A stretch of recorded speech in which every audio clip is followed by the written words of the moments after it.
Welcome back to a Celtic State of Mind. I'm Paul John Dykes, and this afternoon I'm delighted to be joined by Sean Connolly. We're here, of course, Sean, to talk about 4 wins out of 4. It was St Mirren 0 and Celtic 3.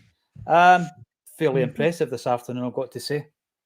Yep, enjoyed it, man. It's really a far cry from February of last year where we were like scraping wins at Easter Road with 2 penalties late on, where we were, even if you think back to November where we lost 2-0 to Hearts at Celtic Park, we're just a million miles from there at the moment. It's very enjoyable. It was 3-0, could have been 4 or 5, would not have flattered us. We dominated the game, we dominated possession, we were comfortable defensively. It was just it's a good few weeks to be supporting Celtic, and I do hope it continues, particularly into next week. You know, the big thing is what you're saying there, and we mentioned this last week. You're now seeing Brendan Rodgers' stamp on this team. He's obviously taken that first season to figure out who can he trust, who is he not going to play, because there's a lot of these guys who are maybe in the team or on the periphery who are not even on the bench this week. And it's quite a small squad, which I don't have an issue with, Sean. I don't have an issue with really cutting the numbers in the squad as long as you have got a strong bench. And I want to start off today. It might not seem obvious. I want to start off by talking about young Francis Turley. Listen, it was a cameo. It was a fleeting appearance, but he makes his first competitive start. And I think that not his competitive start, his competitive appearance. I think there's a message in this because we go over to America, and let's not forget, our form over there was great. And there was quite a few. I thought there was a few youngsters that impressed. You know, there was 4 or 5 guys getting game time. He was one of the youngest guys. He's out of contract. He signs a new deal. He's been on the bench this season and he gets a game. And it's almost as if, listen, if you believe that you're going to be part of this team and you want to sign the deal, I'll repay you with game time. And now, listen, it's in the same week as Daniel Kelly and he's away to Millwall, right? A slightly different scenario in that if Kelly was not to sign the deal that he didn't think was good enough to the end of, beyond the end of this year, then he was going to be languishing in the B team. And I don't think that's anywhere for anyone to develop. Turley, I think, is a shining example of what Brendan Rodgers will do for the young player if he's good enough. Yeah, and he's a big lad. He's only 18 apparently, but he's got some body on him. He looks bigger than Holm or Kalmack, who were out there with him in centre mid. And he showed a bit. Like, it was so hard to judge someone in 5 minutes, right? Like, you just can't. Like, you need a few hundred minutes. I think they say something like 10 games to really give a proper assessment. Alan kind of gauges it on 900 minutes, doesn't he? Before he says, there you before go. he can gather 10 games, 10, 90, yeah. So you're just, it's great though to see the person, like, you know, because we don't really watch that many B team games, and if we do, it's the highlights. Highlights tend not to involve centre mids too much, and it's very interesting what you mentioned with Daniel Kelly, because, you know, that's probably Daniel Kelly's 5 minutes a day if he's still here, if he's signing a new contract. Instead, it's Francis Turley. Interesting in the sense that Daniel Kelly's an East Kilbride boy and Francis Turley's Irish. So, yeah, I don't know. I mean, I don't know if you want to read anything into that. Maybe getting these Scottish players doesn't seem to be working for us. I don't know. I guess Rocco Vata is Irish, so I don't know. Mate, I don't know what's going on with this travelator of players that may or may not be coming through. Again, listen, we're very happy with that performance today, and we're going to touch on all the positives. But a big bugbear of Acsom since 2017, Sean, has been the lack of youth players coming through. You look at the importance of academy graduates to the Celtic side. You've got Callum McGregor opening and scoring today. He's laid on by Forrest. Later on in the game, Tony Ralston comes in at left back. And, you know, it's a traditional thing. Now, if there's a tradition that doesn't fare you well, I think it's difficult to let go of it. And I've heard a few people saying to me, just scrap the academy.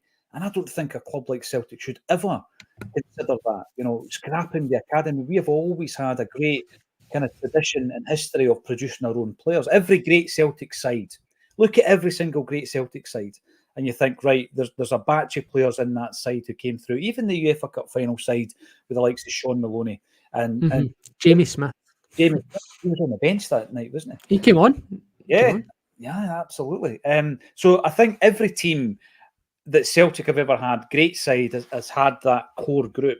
Now, I said it at half-time there, and I might have been reading too much into it, but when you've got that kind of, the rocky boat or an uncertainty about the star man leaving, because let's face it, Matt O'Reilly is the star man. You look upon the guys that are just the constants, James Forrest, Callum McGregor, no big on social media, no big on branding, but they get the job done.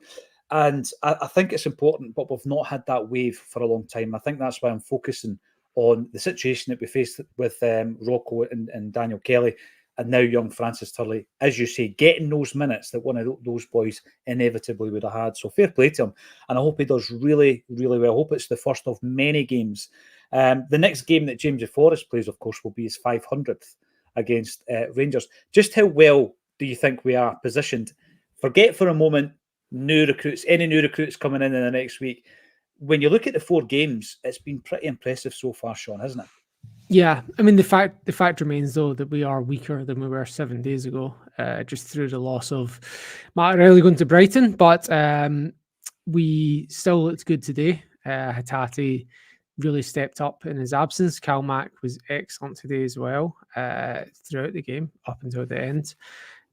Bernardo did not look like he was Matt O'Reilly, so that's there's a regression there. But at the same time, we've had Bernardo play well against Lazarus FC on more than one occasion last year, so we should be happy with him as the third man in midfield in that sense. I'd be more concerned if Holm or Turley were coming in, and this is where it becomes a concern, right? We're about to play, 8 Champions League games. Injuries will start to pick up, and that's when you do have to rely on your squad, and that's when it's a concern, right? Right now, everyone's fit, everyone's raring, and it's great. Everything's not perfect, but everyone's performing. The team is humming, and it's not an issue right now. But when these games start to pile up, when the injuries start to pile up, that's when it starts to become a concern, and that's why we talk about getting these players in this next week. And I really don't want to go on about it. I'd rather talk about the game today, but that's what's in the back of our minds. We love it. We love seeing Francis Turley. Even Holm was decent when he came on. He was, yeah. Would you be happy with Holm starting a game against Real Madrid? This is a problem. Now, we've seen a tiny version of that on a smaller scale with St Mirren. Now, St Mirren, for me, under Robinson, I always give him kind of plaudits because I think that kind of, for me, Stephen Robinson's the Hearts manager. He should be the Hearts manager, right? But I don't know if they'll have that kind of foresight. He'd do really well at that club. And he comes in and he's got a very small budget, but he gets everything organised. He's taken St Mirren to Europe. So this season, going into this game today, St Mirren have played 7 games against Celtic's 3 games.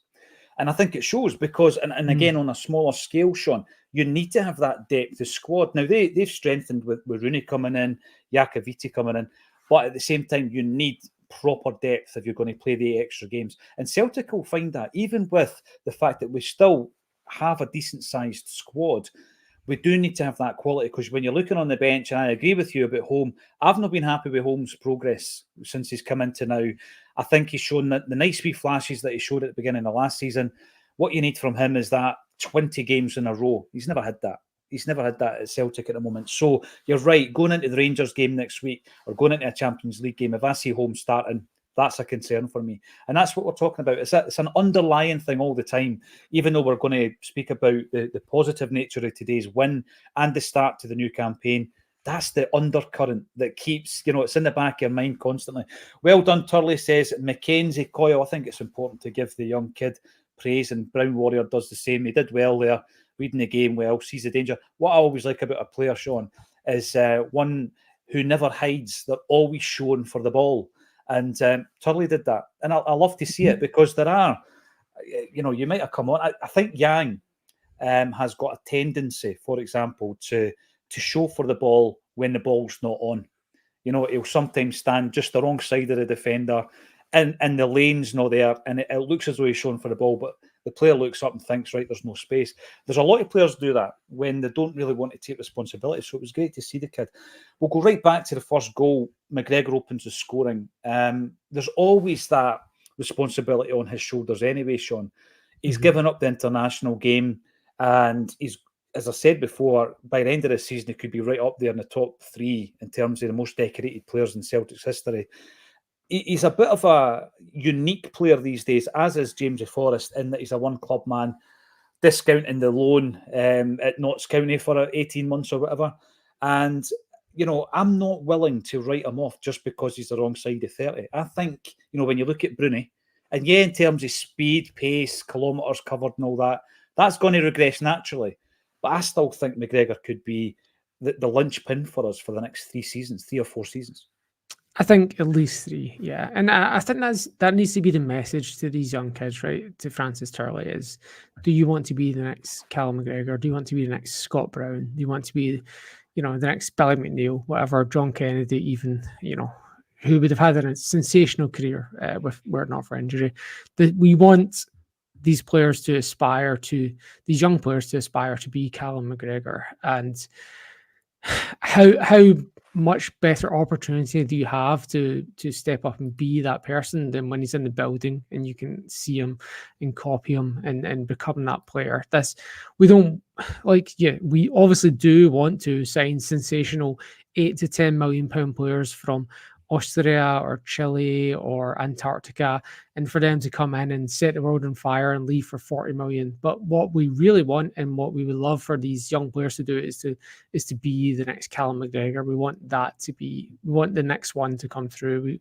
We don't want it to be a 2 to 3 year cycle. We like having that person in the middle that really represents what Celtic is, and Callum McGregor has done that for so many years now. We're so lucky to have him since Scott Brown retired. He's really stepped up, and he was great again today.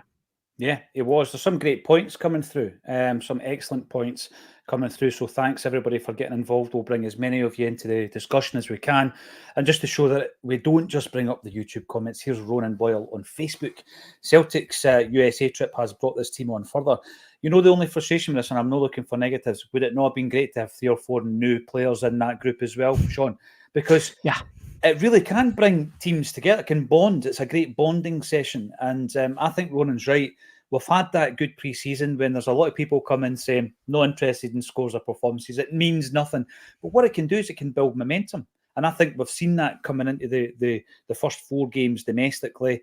We go into the Rangers game in terms of, shape and performances and momentum in very good shape. Obviously, the back of the mind thing is the signings. We'll talk about that all week, I'm pretty sure. But it's a massive week. We've got Thursday. That's the Champions League draw on Thursday. I'm not quite sure. Do you know what time it's at, Sean? Because it's a new thing. So they used to always be midday-ish, but I think it's actually evening now. I think it's about 5:30, which makes it about after midnight for me. I did check on it, and I remember thinking that is not a reasonable time for me to watch this. No, and I'll probably, if it is the case that it's nighttime, I'll probably do a wee stream during that as well. Rocco 0 minutes in the games for Watford, points out Tony. But Bayo scored a scissors kick, so anything can happen at Watford, right? Did you see that? I did, and I will add on to the point where the back of the 2 points you mentioned there, the USA Tour and Rocco Vata is, and one thing I noticed is the Bosun Lawal sale for 2 to 3 million. What that tells me is it sends a strong message to these young players: is it's not good enough to be the next man up. You have to be good enough. You have to be Celtic class. Because Bosun Labo had a sensational season. He went on the USA Tour, didn't cut it. Out the door, 2-3 million. Great. That's good business, right? But also sends a message. You need to be good enough, not just the next person up. You're spot on with that, because I think after the year away, there was a lot of people raving about Bosun Lawal. Jerry Taylor was representing Acsom at the Ayr United game. He asked Rodgers a question, and that was the first sign that I felt, wait a minute, I think we're maybe getting a wee bit carried away here. Yes, he's had a good loan spell out, but Brendan's working with this guy every day, and he maybe doesn't like what he sees, because he was very non-committal in his answer. Because I think Jerry, like a lot of Celtic fans, were kind of saying, oh, this is a guy who's going to be in and around the first team this season. Brendan was like, well, actually, this is what needs to happen. And it was just a week or so later that he calls out Home and Lawal. Now, if we get one player out of that scenario, Sean, great. If we get Home out of that scenario, brilliant. But I think if we bring in Arnie Engels, for example, I don't think Holm will be at the club. I think he'll be loaned out. However, again, it still leaves us a wee bit thin. Loads of great comments. Keep them coming. We're going to run through all the different goals and performances that caught the eye today. We've got Peter O'Neill. I was going to bring you up there, Peter. So thanks for contributing to the cause. Does anyone know a good Celtic pub in Oxford for next week's game? Or better still, a ticket for the game. There's a few people looking for tickets. Anybody got spare tickets, please have no hesitation in getting in touch. We have got a couple of special guests who have managed to get 2 tickets for, believe it or not. But yes, anybody looking for a ticket, let us know. Peter O'Neill, Oxford. I'm thinking now Celtic and Oxford links. You know, the only one that comes to mind at the moment, Sean, is Paul Byrne. Remember Paul Byrne?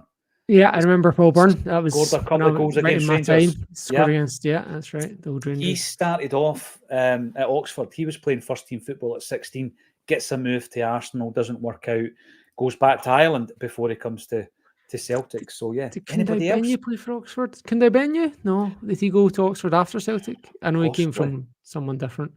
You know, he's no longer in the game, Benyu. Is that no longer right? in the game. He retired. Him and Freddie Adu.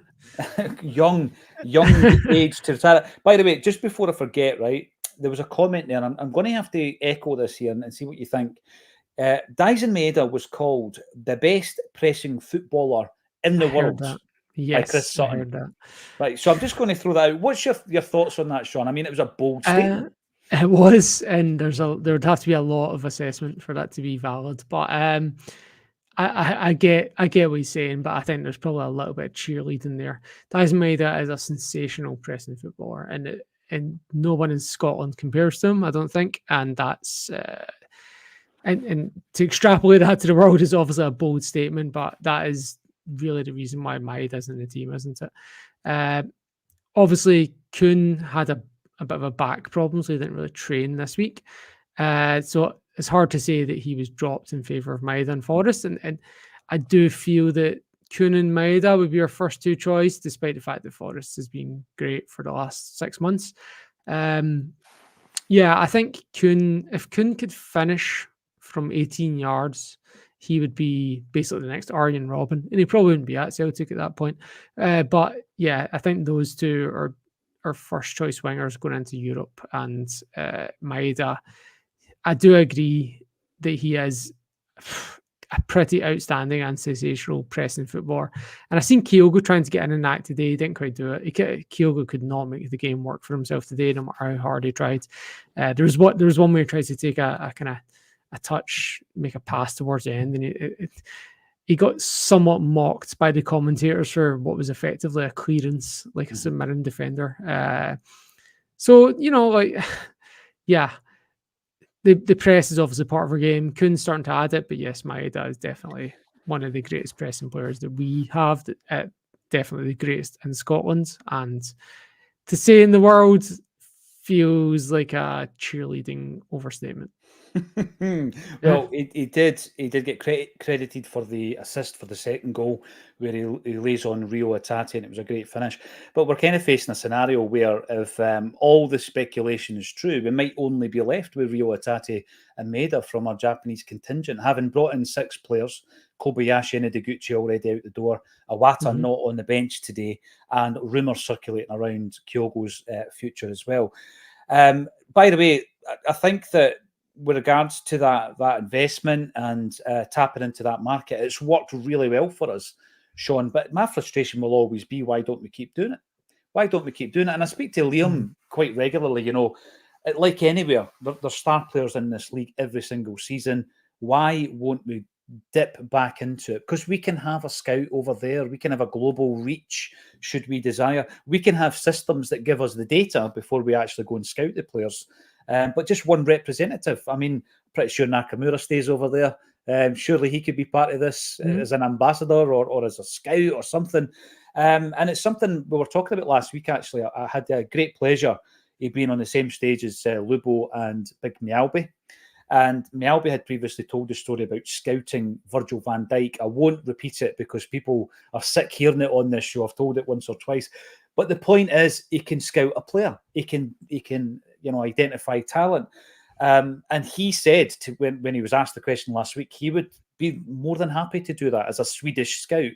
It's not jobs for the boys, but if you've got a player who has got that ability, Sean, why not tap into it? Lubo, by the way, says, no, I'm too busy playing golf to give us any Slovakian players. But, we do have players spread out all over the globe that could feed us talent in that way. Yeah, on one hand, I spent a while in my late teens and early 20s going to Partick Thistle and Queen's Park games, and it was very easy to spot the better players, right?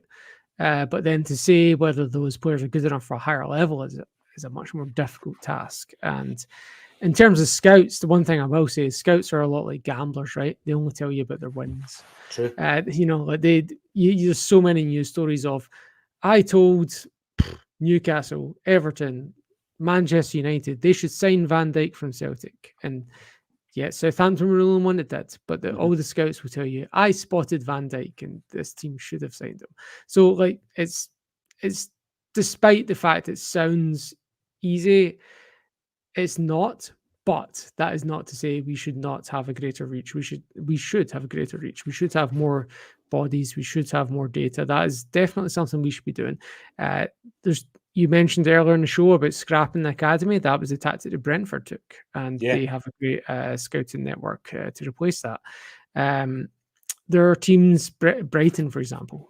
Brighton, that's probably how they've identified Matt O'Reilly. They have an extensive scouting network, and that's something we should be looking into more. I would be sending, they probably won't want to help us being somewhat rivals, but we should be sending people to Benfica to look at what they do, try and copy that. We now have that South American market open to us thanks to Brexit. Yay, Brexit. The one thing that's good that's came out of it.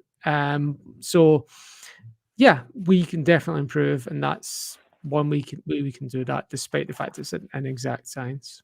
Yeah, it's one of these things for me that unless it's a recommendation or a player at the moment that Brendan knows, then it's as if our net isn't wide enough. Unfortunately, it's not cast wide enough, and it's something that as a football club that's going into the Champions League, we should have access. We should have access to the best data recruitment systems, and thereafter be able to identify these players at a time where we can buy them. Sean, we hear stories about guys that almost signed for Celtic or could have signed for Celtic.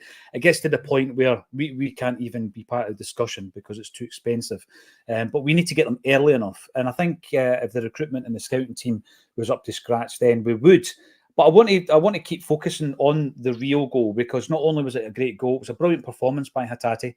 And I said at the beginning of the show earlier on today that if we get like a vintage campaign out with Rio Hatate, it might make up some of the shortfall that we're going to be missing from Matt O'Reilly. And he showed today what he can do. I think he is. He's an exceptional talent. I had my doubts last season. I wasn't sure it was going to work with him and Brendan throughout the campaign. And Rodgers only spoke about it fairly recently, that, maybe there were doubts there. But he could be a stand man this season, now that Matt O'Reilly, unfortunately, is left for pastures new. Yeah, look, that's 1 for 1 in terms of can Hatate filled the O'Reilly void. He did today. He was sensational. They gave him the Man of the Match award on Sky Sports. For me, it was a dead heat between him and McGregor. Goals notwithstanding, just all-round play. They were both great. Will he be our main man? Will we get to the end of the season and Hatate is the player of the year? Honestly, at this stage, you wouldn't bet against it. But the man that's really, that at the moment, Kuhn has been the one that's really stood out as well, is your main man so far. Sample size of 4 games, we've seen sample sizes before that have gone awry, like Palma last year, who hit the ground running but then disappeared. But at the moment, your main players are Kuhn and Hatate, I think, in terms of who's going to be player of the year. Oh, Kalmak would be the other one. I wouldn't bet against Kalmak being named player of the year at this point either. Yeah, your kind of normal under the radar performance by McGregor is probably still a 7 every week. You know what I mean? He just got that level. I was just looking at Nicholas Kuhn actually going into today's game. There was some surprise that he didn't start, but that was obviously due to an issue that he had during the week. but it's his fourth appearance, not his fourth appearance, and already he's scored 3 goals and had 3, in fact, 3 assists, 3 goals and 3 assists in 4 games, which is tremendous. And if he can keep that up over a period, then the loss of the goals and the assists from O'Reilly might actually be shored up elsewhere. That's what you hope is going to happen. Now, Derek Rourke, thanks for getting involved. You're saying Schmeichel gives the back four a solidity. He looks class, without doubt, a Champions League goalie. I agree with you. Again, he done a thing today where he turned defence into attack very, very quickly. And I love seeing that. I think it was the one frustration at times when Joe Hart was there. We didn't do that quickly enough. Now, Peter, hopefully you find a bar in Oxford. Let us know if anybody knows of a bar down there that he can watch the Rangers game in. Now, John Kerr, listen, I think what you're saying there is something that Sean and I have discussed. I think Carter Vickers needs a challenge. I think he needs a challenge, because without that, and say you're steady every week, Sean, and you're in that kind of mode and you're just steady, I think in any walk of life, it could be easy to fall into that category. And I think that you lift your game by getting that person breathing down your neck. He's never had it since he walked in the door. And that's an issue for me. Yeah, I totally agree. And he'll get this challenge. He'll get a different kind of challenge next week. So that's when he normally stands up in these games, in the derby games. So we'll see if at the moment, if it's just a mental thing and he's just getting up to pace, because normally he really switches on for these derby games, and we'll find out next week if that's the case or not. So I really am looking forward to next week. Despite this month of Sunday games, it feels like we're becoming a Sunday league team. It's getting very frustrating. But hopefully I do not want a draw next week. I will not settle for a draw. We need to get a win. We need to take advantage of the fact there's no away fans. I hope Carter Vickers really takes care of Dessers. I'm sick of hearing all the media stuff about. Anyway, I'm not going to talk about them, but it really grinds on you when they're getting bigged up after whatever mediocre achievement they've done in recent times. And we need one of these games to remind everyone that we are the better team. And hopefully we show that next week. Yeah, absolutely. And you're right about Carter Vickers. Is it maybe safe to say that it's maybe taking him a wee while to get back into the groove of it, having the Copa America, even though AJ doesn't look as though he's jaded at all at right back? I disagree in a sense. AJ did look jaded in the first couple of games. He looked back at it in the last 2 games, but and I think you're right, probably. Carter Vickers is probably just taking a little bit longer. It may also be he's unsettled, because I believe we've received at least 3 to 4 transfer inquiries. I wouldn't call them transfer bids. Whereas I don't believe Alistair Johnston has had the same. But yeah, they did both look a bit shaky, having the shorter break, shorter pre-season. So I think they are getting up to speed. And Carter Vickers is taking a little bit longer, even if he may be distracted by transfer potential activity. And from what I understand, Celtic have not even named the price. They've not been entertaining any bids. And that kind of reminds me of the Dedrick Boyata situation before with Brendan Rodgers, where we received a very healthy bid from Fulham that was a very fair bid for a player who had 1 year left in his contract, and Rodgers is nah. No, right. And if you like Carter Vickers has got 4 years left in his contract, so I think Rodgers again is saying no price for Carter Vickers. We can't replace him. We probably can't replace Riley either, but Carter Vickers is more irreplaceable in Rodgers' eyes, I'm sure. Yeah, I agree with that. And actually, it's a good point to mention Boyata, because I think Rodgers done it a few times. He done it with Craig Gordon. Chelsea wanted to buy Gordon for $4 million, and Porto wanted Ncham. Some people say it was never as big a bid as was reported, but they wanted to spend money on Ncham, and we kept him at the time. So I think he can dig his heels in when he wants to. Now, Bones, what I would say, I do think he is just going to take a wee while to get back up to speed. Unsettled at Norwich. Obviously, he didn't have the pre-season at Celtic, which was unfortunate. But I think once he clicks in, he'll be absolutely fine as a Celtic player. One thing I didn't actually notice this, so I'm wondering if you did, but I thought Taylor, and this isn't a Taylor bashing exercise, I thought Taylor gave the ball far too often. He gave it away in the first half far too often. I think he is also suffering from the fact there's no one really challenging him for a jersey. but I didn't see him giving verbals to Rodgers. I missed that. I know that there was that coming together between him and Rooney. And Rooney gave him a bit of a kick, actually. But, both players get booked. It's maybe just the frustrations running wild at that point. Rodgers has pulled Taylor off to basically say, listen, I don't want you sent off because we've got quite a big game next week. And maybe he was frustrated. I never saw it though, Sean. Was he given verbals? I didn't see the verbals, no. I didn't even get a good view of the Rooney incident. There was a couple of zoomed out camera angles that I couldn't really quite pick up what happened. But yeah, no, I didn't see those verbals either. I think it was a sensible decision to take him off when you're 3-0 up and he's on a yellow card. I think that's smart. What surprised me was it was almost instant, and I'm pretty sure you have to give those numbers to the fourth official maybe 30 to 60 seconds before. So I feel like his number was maybe up already anyway. So yeah, I think Greg Taylor didn't have his best game, but he's been good the last few weeks and he wasn't poor. So I would say I'm not concerned about it overly. I would say Scales was great overall, and I'm happy with his performance today. There was one moment I've got a note down about just 7 minutes into the second half where St Mirren put the pressure on, and they put the pressure on in a way that tries to force Scales back to the goalkeeper, and he recognises that is not the sensible option, and he actually turns outside into the safer option, which is actually more pressure, which I thought was a very brave thing to do and indicates that he is maturing as a player and is making smarter decisions. And I was quite happy with that and his overall performance today. Brilliant. No, I think we've got to shout from the rooftops when these guys have good games because they do get a bit of stick on here. Joe Macker, London, great to see you as always. After this week's news, this is exactly what the doctor ordered. Great opportunity for players to step up, and they did. Well done all. Where does it leave us? Well, you look at the Premier League or the Premiership table, played 3-1-3. Perfect. Goals against 0. Goal difference 9 points, 9 maximum. And we go into this game, Rangers 2 points behind us. One last wee bit. In third position there, Aberdeen. Obviously, they've only played 2 games at this stage. But they seem to be, there's a bit of an intent about them this season, Sean. They've won every game if you add the League Cup into the mix. They've won 6 out of 6. Fair play. And there's a bit of intent. I mean, obviously, there was an announcement around Nisbet, who's a player Celtic were linked with quite a bit before he went down south.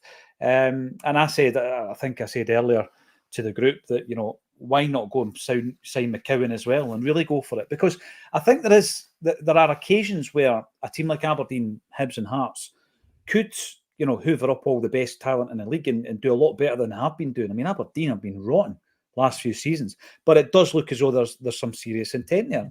Fair play, bring it on.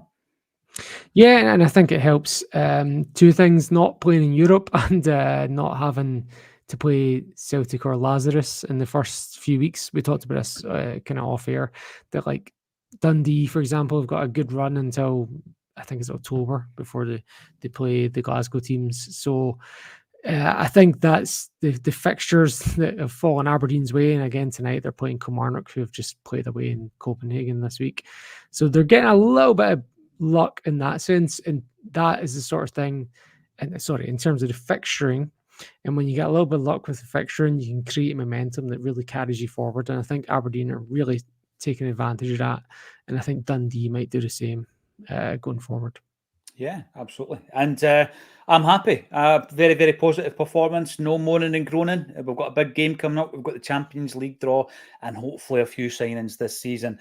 If you want to follow all of that and more, subscribe to us on YouTube. It costs nothing. Give us a big thumbs up on this video as well. And you might see across the ticker up down the bottom there, we managed to get this one announced over the weekend. Gordon Strachan and John Hartson on the same stage.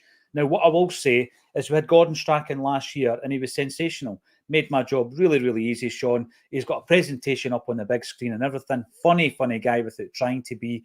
And then you've got big John Hartson, absolutely brilliant. He was a striker under Gordon Strachan for 2 different clubs, Coventry and, of course, Celtic. So really looking forward to that night. The tickets are going really, really well. It's in October. It's at Bad, and the ticket link is underneath this video. If you want to come along and be part of an Acsom night, then get involved. Thanks, everybody, for getting involved. And thank you to Sean Connolly for joining me on A Celtic State of Mind.